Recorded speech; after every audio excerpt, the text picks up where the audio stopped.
G'day Trailblazers, my name is Cam, and for today's video, we're talking about how to organize your folders in Marketing Cloud. Make sure that your email content, data extensions, automations, and journeys are all located in an easy to find place for your other Marketing Cloud users. So in Salesforce Marketing Cloud, you have access to folders, which allows you to logically store your content in the various studios and builders. For example, in Content Builder, you can create your local folders and also shared folders to store your assets for your emails, including your templates, your content blocks, images, and more. Over in Data Extensions, the same thing. You can create folders to store your various data extensions, both in your local, your data extension folder, but also in the shared data extensions folder as well. The same thing exists in your Automation Studio and in Journey Builder. Now, these folders are great ways to store your assets in a logical format, which makes it easy for users to find those assets later on. The problem is that most customers who start to use Marketing Cloud come in with an idea about what you can do with folders. They usually build their folders in a certain way, and they kind of get stuck with that structure from then on. So today, I'm going to talk through a couple of ideas and some talking points as well about how to make sure that your folder structure works best for you. So if you need to, you can take some of this feedback and change your structure to make your workflow more efficient inside Marketing Cloud. So as I talk through today, there'll be a few things I do mention as best practice, but when it comes to folder structure, there are very few official best practices. And for the most part, best practice should really be your best practice. After all, every company is different and every team is different as well. So your folder structure across your content builder, data extensions, automations, and journeys should reflect your team structure and your business needs. So that means to take my feedback today, make sure you apply it to your own business use cases. So let's kick things off in Content Builder, because that's where you're going to spend most of your time inside Salesforce Marketing Cloud, building your emails and of course sending them. So that means anything we do here in Content Builder is going to have the greatest impact on your instance. Now, when it comes to Content Builder, you've got a few different types of assets. After all, when you create new assets in Content Builder, they can be an email message, they can be your templates, which you use to populate your content blocks into your email base. Your content blocks, of course, and many of them at that. You also have SMSs, your mobile apps, chat, and also image uploads and other types of file uploads. So you have a lot of assets in here after a while when you start using Marketing Cloud. It's pretty important to make sure that you have those stored correctly. Now, one thing I commonly see when it comes to a Marketing Cloud instance is the following kinds of asset uses. For example, you're most likely going to have a master template and master content blocks. That is, a template that's going to be used across most of your email builds, and also content blocks to use across most of your builds. This is usually referred to as your content library, or some of those layouts and content blocks to make email building easier inside Marketing Cloud. So the first thing I usually see is going to be a folder structure to support that. Additionally, we often see that there's going to be a lot of assets that are used consistently. For example, inside your emails, you're going to have things like a logo, or things like banners and terms and conditions, the kinds of things that you're more likely going to see get reused time and time again. So you want to have a folder structure that also supports those. Now additionally, marketing comes in different flavors, shapes, and forms. For example, there is sometimes marketing such as newsletter marketing or business as usual marketing, which means you're building and sending emails on the daily. This could be daily, weekly, or monthly, but these are the kinds of emails that you build and send, again, for your newsletters or your campaigns, which is very different, of course, to emails you might build for journeys. So you might think about these as your welcome journeys, your birthday, re-engagement, thanks for shopping, or cart abandonment. These kind of journeys that you're going to build once in Content Builder and then deploy inside of your journeys. Further, you may also have assets related to your cloud pages, such as your unsubscribe page. And again, assets for that might have to be stored here as well. To achieve all this, there's a different folder structure that we can use. A folder structure to make sure we support all these asset types. So I'm going to show you one of the ones that I see quite commonly used. So in Content Builder, we might have something like this. A Content Builder which would then have your global images, all things related to your main branding images and logos. That way you always have one place to go if you have to go and change a logo, update something, or refresh something. All those assets are in the same place. Now, what I've used here is a naming convention which uses a numeric starter. As you can see, 0, 1, 2, and 3. Now I do this because inside a Content Builder, your folders are stored alphanumerically. They're stored in an ascending order, which means that if you use a 0 at the front, like I've done here for my folder called 0 public, that means it's going to show at the top of my list here of folders. And of course, my demos and exercises, again, it's alphabetically ordered. So by using this, it means that we can make sure that we store our global images at the top. And my next one down here is JATS. Now JATS is my shorthand for journeys, automations, and triggers. Now I recommend this approach because that way you can have all of your activities that are not used for everyday sending. So again, things like your welcome journey, your re-engagement journey, email performance automations, and even your reply mail management emails can all be stored in this structure. Once again, this all depends on how your business conducts its sends. You may have more campaigns and less journeys, or more journeys and less campaigns. So think about what's going to be your most common use case. Make sure you build your folder structure to suit. Now here in campaigns is the most important one. When it comes to building your everyday emails, your newsletters, your promotions and sales and so on, there are all kinds of different ways to approach this. One of the common ways I do see is a year format for those dates. So if you're using Marketing Cloud for many years, you might have your 2023 and 2024 folder and so on. That's a great format to use because it does mean you can quickly navigate to that main area. But some companies send a lot more emails, so it's important to make sure that you build that to represent your send velocity. Now, if you're doing a lot of sends every day, every week, you may want to break that down further into quarters. If you're a business that has seasons, you might have H1, H2. You might have the summer and winter. All kinds of ways to break down those campaigns so you can easily navigate to the ones that matter the most. Now, if your business is more of a campaign focused, that's a month on, month off campaign style, you may break it down further into those campaigns, particularly if those campaigns may go across years or months. That way, again, you can always navigate to the folder that contains all the assets that you have to get for that campaign. And finally, I see things like cloud pages, and once again, different companies have different use cases here. You often see a preference center or an unsubscribe page, so usually an asset group for that is handy, but you may have things like campaign landing pages, smart capture forms, or other types of cloud pages which you also want to store assets on. Now, one thing that no one thinks about when they first start using Marketing Cloud is a folder structure to store everything else. So for example, I've got some other ones here I'd like to see when I recommend a folder structure. Things like a team folder for individuals to build their own custom activities. After all, if you have some spare time and not play around in Marketing Cloud, don't pollute these main production folders with your individual activities. Have a team folder. That way you can always go into your individual folder and create your own personal assets. Same thing goes for testing. If you're doing some more team collaborative testing activities, make a testing folder. Put those assets there to make sure it's nice and clean and everyone knows where those assets are. Don't drop some files into the global images and some files into something else. Try to use the appropriate folder structure. And once again for training, as you go forward and do training activities with the rest of your team or perhaps have some onboarding team members, use a training folder to keep all those assets in one place so they don't get mixed up and put into production. Now finally, these last two folders. Again, I am using alphanumeric coding here. So I use 99, for example, as a master template and content block folder. Now here's where you can put that content library I talked about, those templates and content blocks. Now you could break this down if you really wanted to, but I'll tell you why it's good to have it in one master folder to start with. Same goes for archive. Again, some assets that you build are just too good to let go of, and so you want to store them somewhere, but out of the way. And so an archive folder is a great place to store those assets.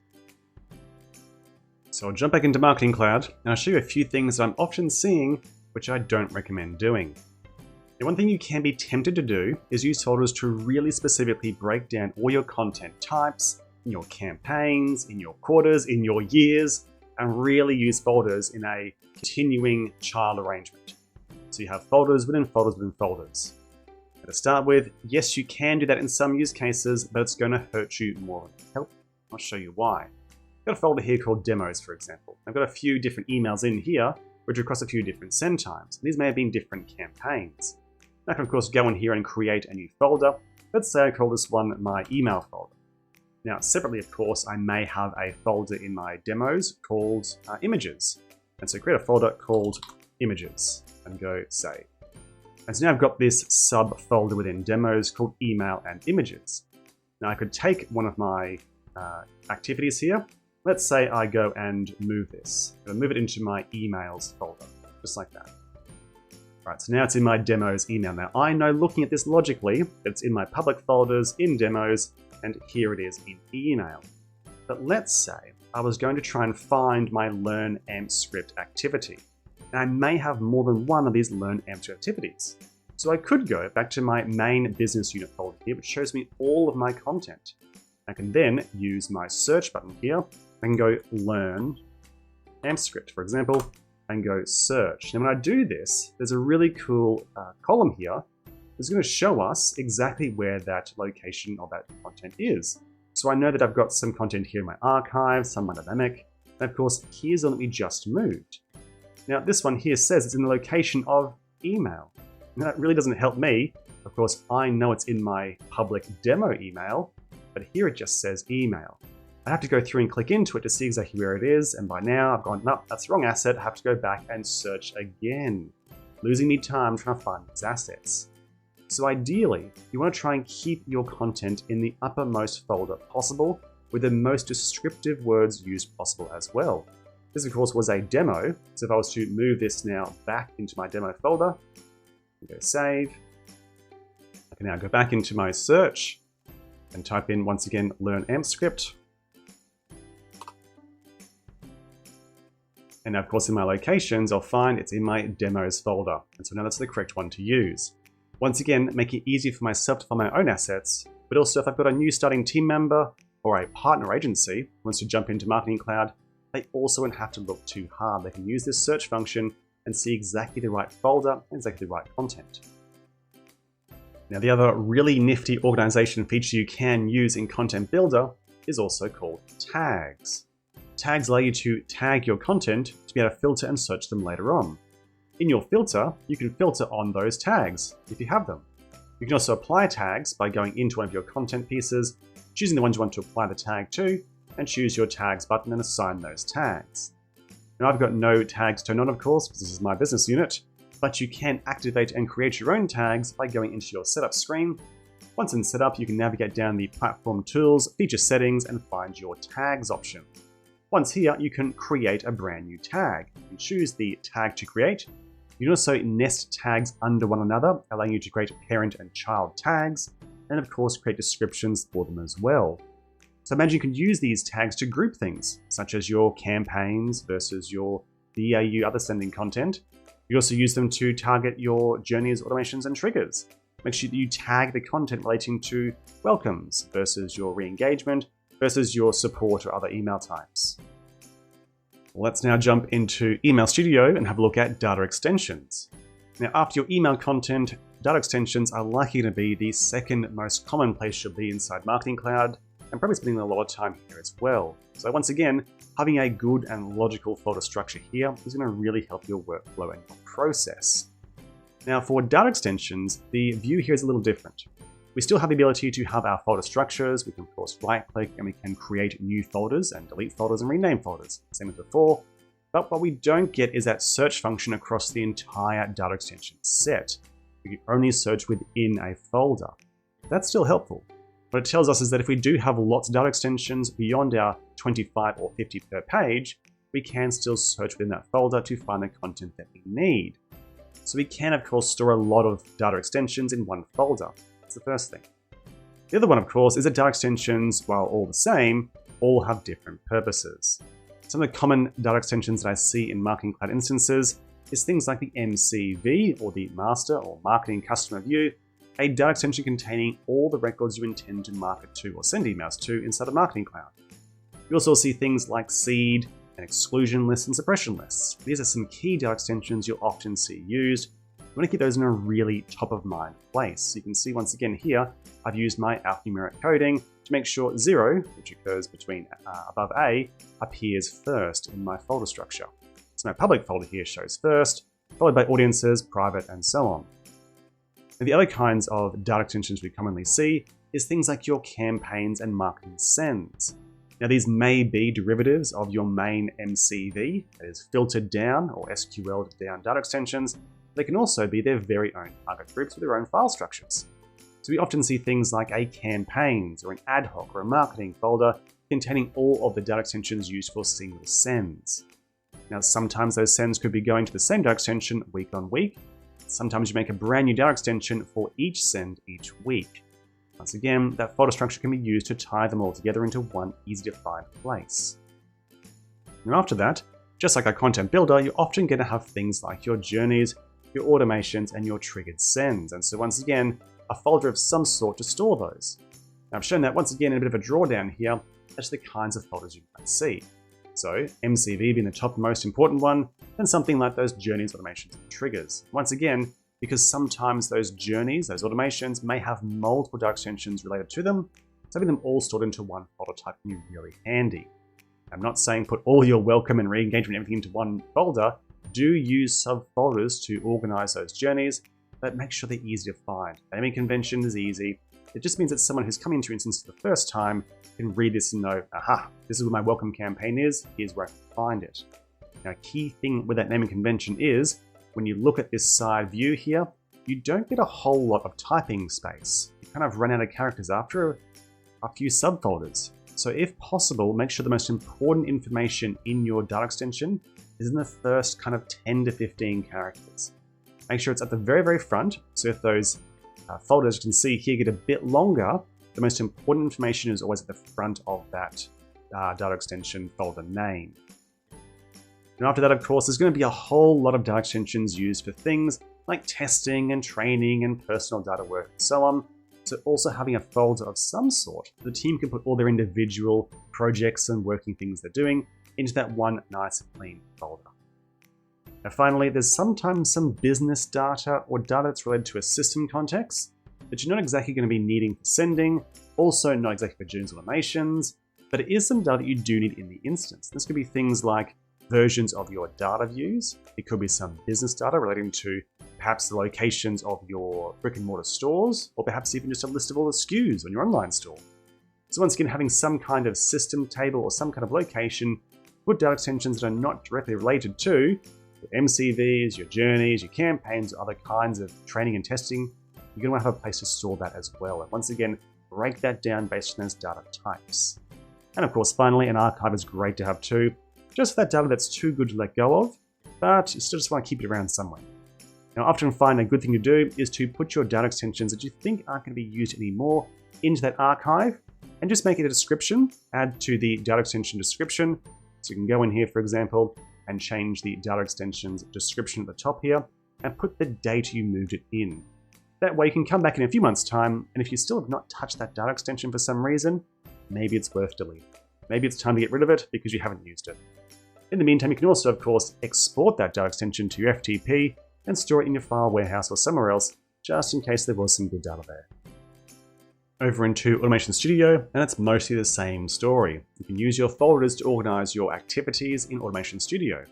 And of course, your All Automations shows you everything, and all those, of course, are contained within the My Automations folder, so you can create new folders below that, and of course, folders below folders, and so on. Now, ideally, again, you want to create folders that logically partition the activities in Automation Studio, so that you know where the most important activities are, those system, those big process activities, versus your campaigns and ad hoc, versus your journeys and automations, versus your testing, versus your training. So once again, a common folder structure I like to use is something just like this. Once again, keeping those top-level processes like those MCVs that you have to render up every day. Make sure you always have the right subscribers to market to. Journeys, automations, and triggers kept separately. Campaigns and ad hoc might be their own separate things too. Depends on your business, depends on how you do marketing. Again, keeping some folders for your team testing and training separate. Once again, a clean way to store your practice area. And again, some system things too. This could be things like your audit tracking, it could be your data view exporting, other activities that you require for your system. And once again, for automations that are too good to let go of, you can have an archive to drop them in there as well. Particularly once those campaigns or ad hocs are all done and dusted, keep those folders clean and move those expired campaigns or processes into your archive. Go back in there once every few months, and if things have been in there for a little bit too long, then it's time to delete them. Now the same process, of course, for the activities, the same thing, you do have folders in quite a few of these activities. So for example, in my SQL, I've got lots and lots of different activities, and I could choose to make additional folders below folders below folders to make sure I keep them the same. And what I try and do in my activities here is I try to make sure that the query activities, for example, mirror my automation overview folders in the same way. So if I do have some folder structure, for example, my MCV or my system or my other folder structures, I try to do the same things in activities. So under my SQL, I'd also have the MCV SQL data extension. I'd have the system data extension. I have the ad hoc, the training, and so on. And that way my journeys or my content are kept separate from my ad hoc, kept separate from my system, and kept separate from my training. It also means that I'm going through adding activities to my automation. The folder structures in my activities match the folder structures in my automations. And finally, we have Journey Builder. And once again, as of the 2023 update, we now have Journey Builder folders as well. So we can use our folder button here in our My Journeys to create additional folders to organize our journeys. Now, I haven't got many journeys running, as you can see, so I don't have much of a folder structure to show. But again, you might have seen the common logic that I use when it comes to storing my data in my folders in Marketing Cloud. I like to recommend, once again, making sure you separate key activities from each other to make it easy for your team members, especially your new team members, or any agencies or partners who come on board to use your processes. So things like your life cycle journeys might be things like your welcomes, your onboarding, your re-engagement, and activities related to those kind of customer life cycle journeys. Campaigns might be your single sends, same with your ad hoc, depends on your campaigns, your promotions, or your sales, how you want to store and organize those. Again, your business is different and your team is different, so make sure the process suits your team. Once again, a way to store your team testing and training. You don't want to be muddying up those folders with a whole lot of training content, especially if it sits there for a while and just clogs things up, makes it hard to find what the current version of a journey is. So again, storing those separately makes it much easier to know what's in production and what's not currently being used. And same thing goes for things like your system and your archive. Sometimes you will have journeys that don't exactly send emails out to your subscribers, but you do want to do some processes, like changing some records in Salesforce CRM, and those may fall into a system automation area. And again, archive for those things you just can't let go of just yet, but you want them out of the way from your common working space. So I hope you can see that while it's really easy to jump into your content builder, data extensions, automations, and journeys, and to create new folders at ease, unfortunately, the organization is the most important part. So having a solid and logical way to store your data, your email content, and your assets is going to really help your workflow inside Salesforce Marketing Cloud. I hope you enjoyed today's video, and if you have, then please let me know in the comments below.